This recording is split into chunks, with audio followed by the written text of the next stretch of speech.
tính về làm đều ở đây để chăn nuôi ấy. Ranh giới qua đây này, ở bên kia là vườn của em. Nền đất nhưng mà em phải làm một cái giường ở đây phải không? Chắc phải như thế thì mới ngồi được.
Anh Tuấn làm gì ở kia nhỉ?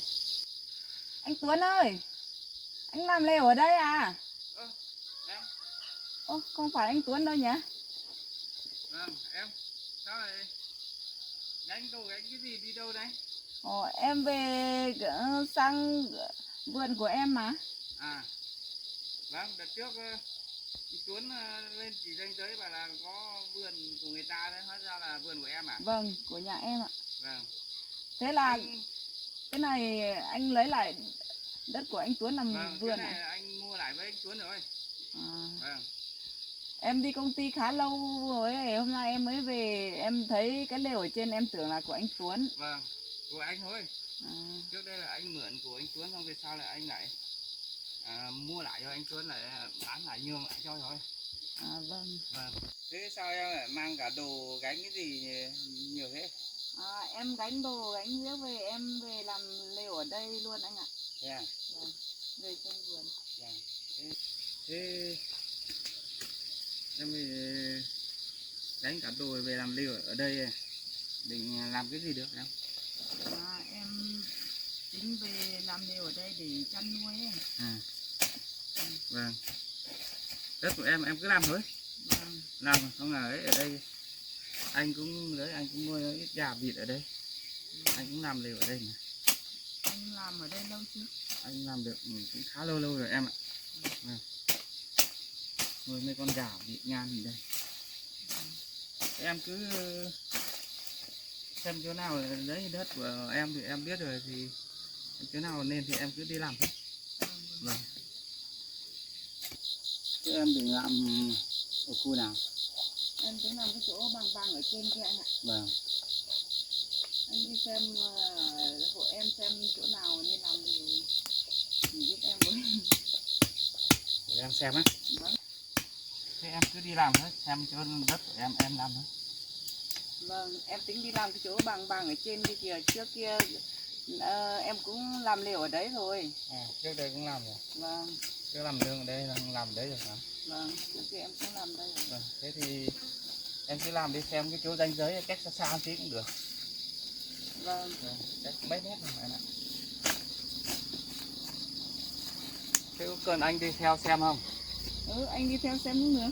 Vâng, thế cứ đi theo xem. Đây, ranh giới qua đây này. Ở Vâng. bên kia là vườn của em. Trước cuốn đấy nó cũng chỉ qua cái cây bưởi này sang bên này là của em rồi. Vâng. Vâng. Đúng rồi, sang cái từ bưởi sang kia là của em nữa. Vâng, hôm trước nó chỉ ranh giới ở chỗ này này, bên này này. Đây bên trên, sang bên này là của em. Thì em cứ làm thôi. Em tính làm mà ở chỗ anh đứng đấy. Vâng. Thế em cứ làm từ ranh giới của bên em sang đây. Trước đây chắc là làm nương riêng cho cả đu đủ đây này. Thế búi tre này thì cái gần đó thì chắc là Bức xe này chắc em phải phát một phần đi anh ạ. vâng, nó hẹp quá thì em cứ dọn thôi. Em phải dọn một phần xe đi. Vâng. Thế em cứ làm việc nhé. Vâng. Anh đi làm việc của anh. Anh đi làm việc của anh nhé.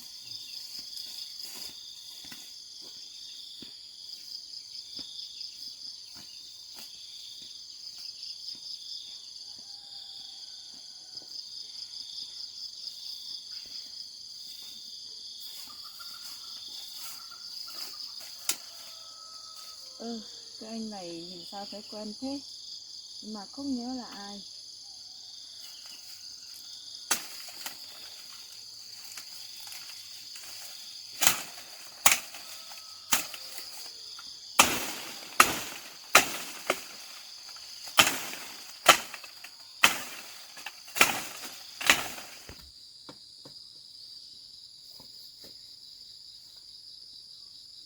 Nhằn phá ác thật đấy. Rào qua dưới này nó lại vòng qua đằng sau nhà. Để biết là rào lại đằng sau nhà xem.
Mình chưa được làm lều bao giờ, còn không biết làm như thế nào nữa. Trước kia chưa ly hôn còn có ông chồng làm, bây giờ một mình không biết làm thế nào đâu. Ngại quá nhỉ. Anh kia không biết tên là gì nữa. Hay là mình đi nhờ anh đấy về hộ, xong là mình trả công. Đằng nào mình đi công ty cũng có được mấy triệu về.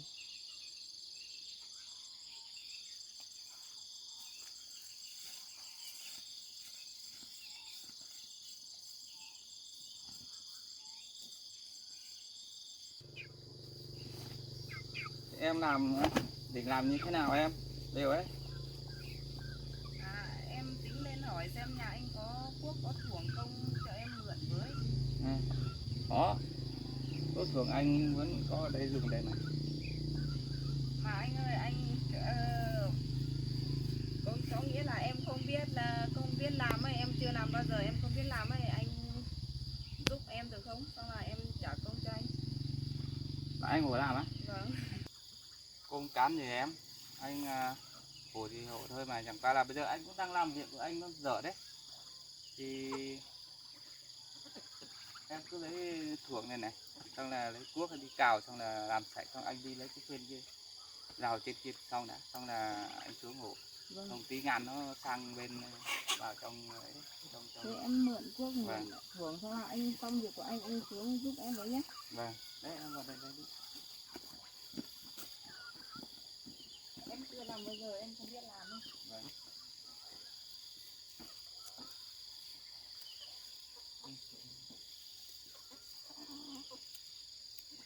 Cuốc đây có 2 cái rồi. Đây, anh cứ cầm đi hết đi, cái nào nên dùng thì lấy. Cái này thì cào. Em mượn nhé. Vâng. Anh xong việc của anh, xong là anh đi hộ em với nhé. Vâng, anh làm của anh một tí thôi.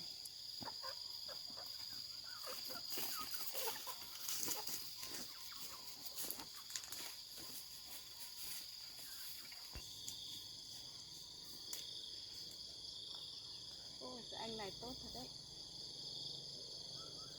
Mai còn nhờ được anh giúp, không một mình chả biết làm thế nào.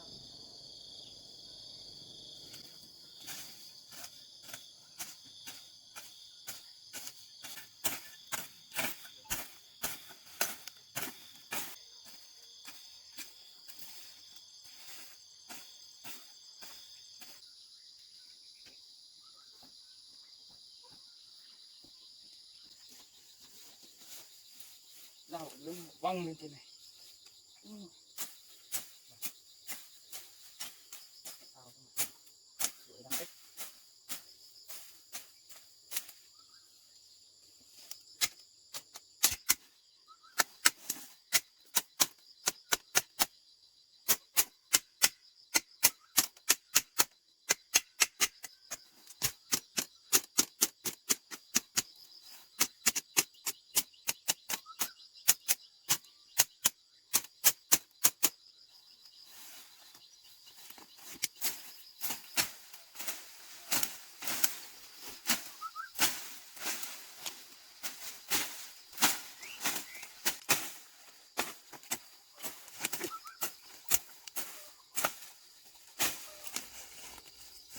Ra qua đây tạm thời tí đã xem nào. Mà nó còn qua trèo lên đồi. Không đi hộ đứa em đấy một tí. Em mới nhờ chẳng nhẽ lại không đi hộ thì không được.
công việc của anh cả. Đấy anh cắt cái này cho nó quăng hết. Bây giờ em định làm băng nào? Băng nào? Em chỉ có 5 mét bạt thôi. Nó làm được bao nhiêu anh hộ em với. Thế là em định căng bạt lên á? Vâng.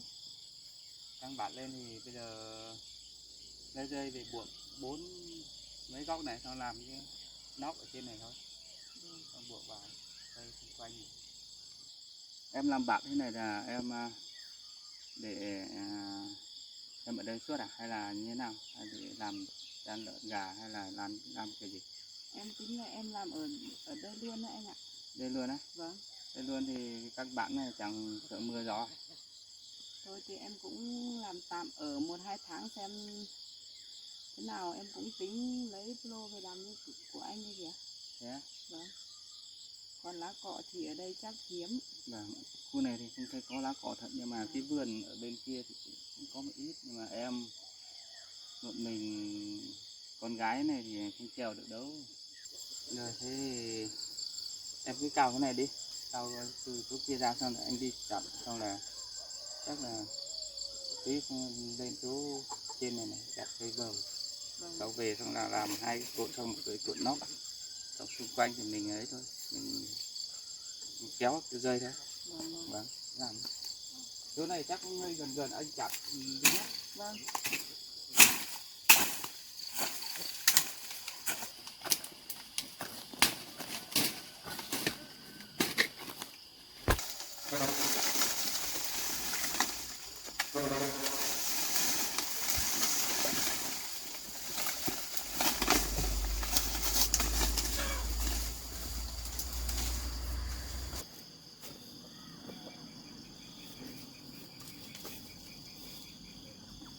Đầu tiên này em phải có 2 cọc cái xà như thế này, cái xà 5 mét, còn 2 cái cọc bên này, xong là buộc lên 4 góc. Đấy, xong là em vẫn phải chặt cây về để ở dưới này thì chắc là phải làm nền đất, nhưng mà em phải làm một cái giường ở đây phải không? Chắc phải như thế thì mới ngồi được.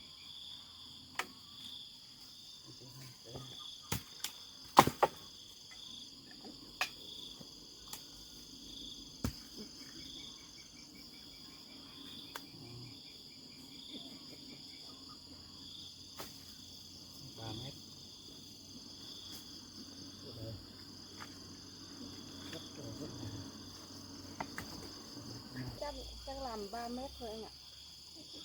3 mét ngắn lắm em ơi, nên đâu. Cứ làm cái bạn của em 5 mét phải không? Vâng. Chỗ này 3 mét rồi. Em cứ làm hết chỗ này đi, căng lên đi mà nó thường tí cũng được. Em làm mà thật đấy, đấy này. Đây làm đến đây, xả vẫn làm 2 cái cột vẫn làm đến đây. Vườn nhà em có nhiều cái bầu mà. Vâng. Thế là đi chặt là 2 cái cột cây ở đây. Đây là một cái xả dài. Đấy, nó phải như này.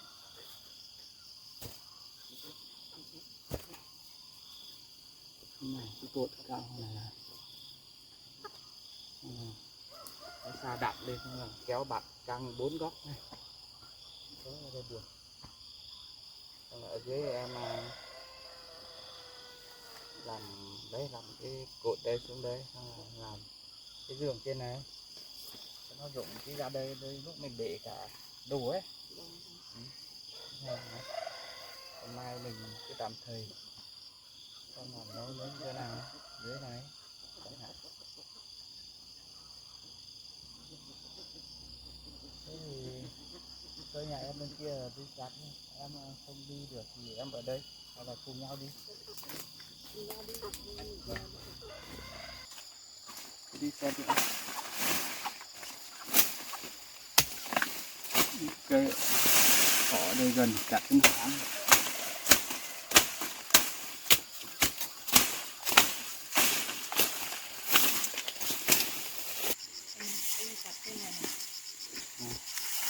Thế là chặt cây này nhé. Nó đổ xuống dưới. anh đi chậm nó chơi con kìa.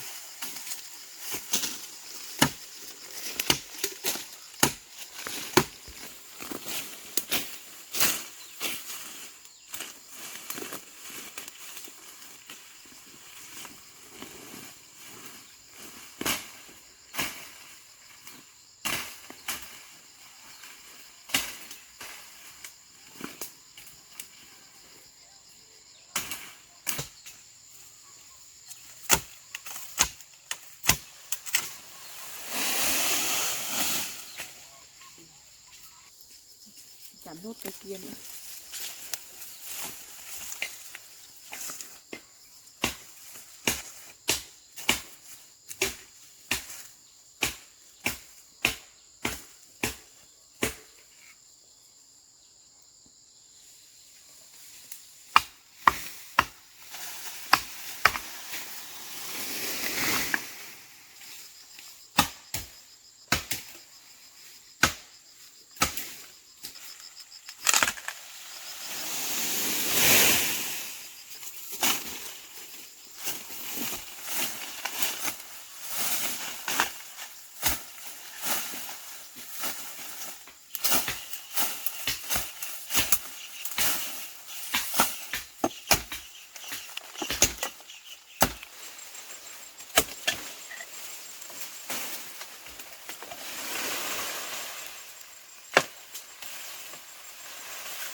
Anh này anh thoát qua đây vật cũng rộng quá, chắc mấy hôm cũng thoát được trồng cây thôi.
Anh ơi chắc là đủ rồi ấy. Vâng. Ở đây anh chặt được 4-5 cây rồi. Em cũng được 4-5 cây rồi. Vâng. Chặt nhiều hơn tí là tí là làm vườn đấy.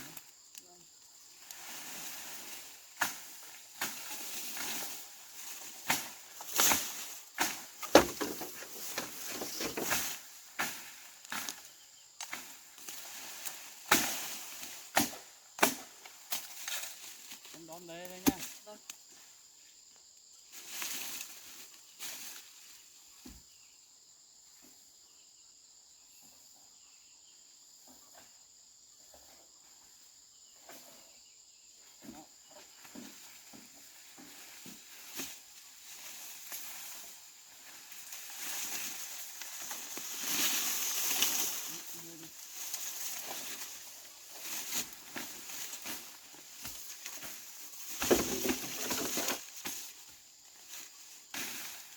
Em gánh xuống trước nhá.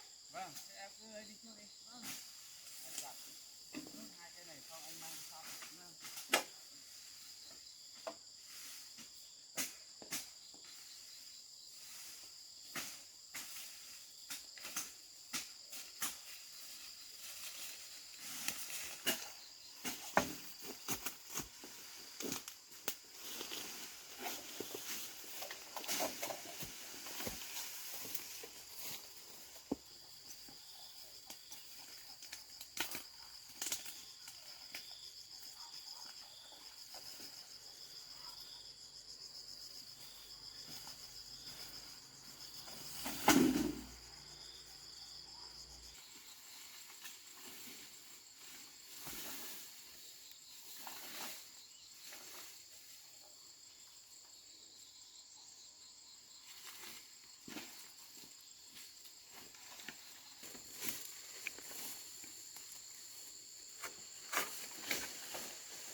Em đi lấy nhá, anh để làm nha.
Anh đo là cột đấy. Vâng, cái này anh làm cột nóc.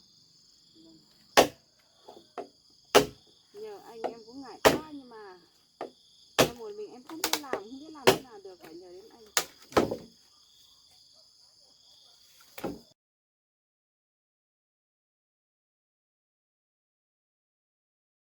Thôi, có anh ở đây anh cũng được, nhờ cũng được, không ngại gì đâu em ạ. Em chưa làm bao giờ, em chưa biết làm. Vâng. Em lấy xuống đi. Vâng, em đào mấy cái hố cho anh. Đào một cái ở đây. Cái này nhé. Đây, đây, cái này. Tôi tìm một cái nữa, 2 cái.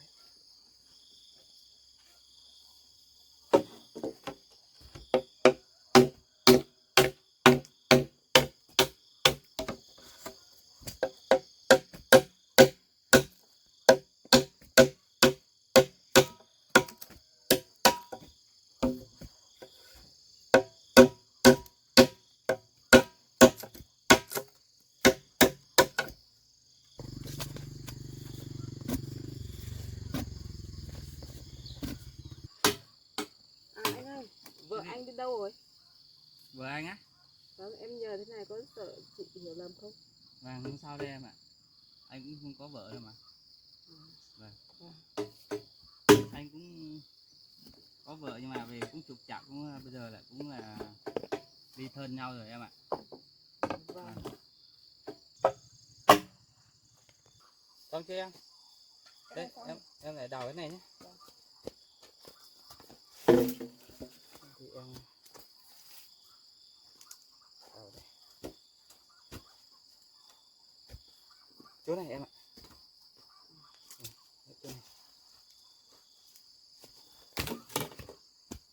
Chú anh cũng lận đận tìm ghê lắm em ơi. Trục trặc lắm đấy. Không sao đâu anh ạ. Mấy nữa anh sẽ tìm được người tốt.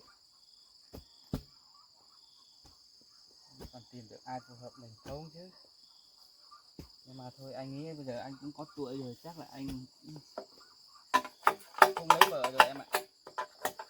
Sau này ta có tìm người tốt mà anh không lo đâu. Anh đang tính là anh không lấy vợ rồi em ạ. Người tốt như anh thì chắc chắn sẽ tìm được người vợ tốt thôi anh ạ. Vâng, cảm ơn em.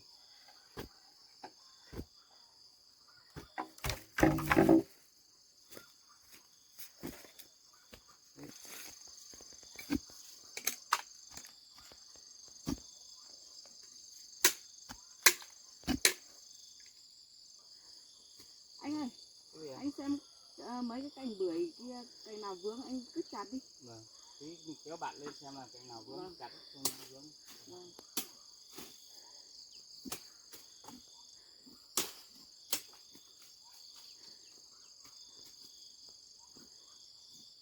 Chưa được sao nào. Rồi cái này được rồi.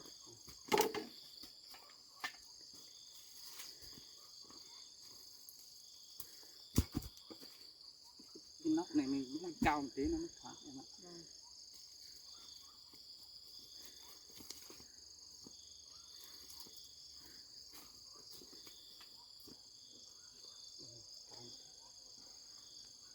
Em phải đào.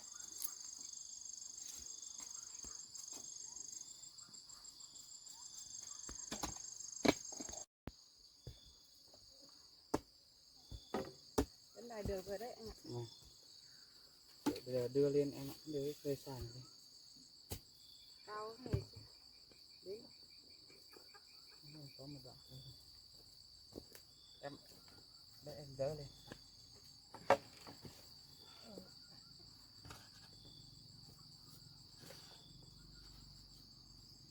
Cái này cao tí lên anh phải về nhà lấy ghế.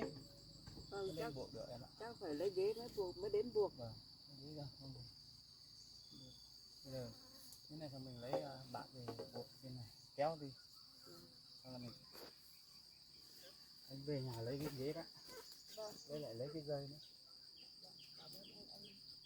Vâng, cái này cái chẻ cái này. Cái này. Ok, trở lại đấy. Để lấy mấy cái dài dài bộ cái trên ấy. Dây kia nó cứng, nó mềm không liền. Đây em chẻ lên 2-3 cái.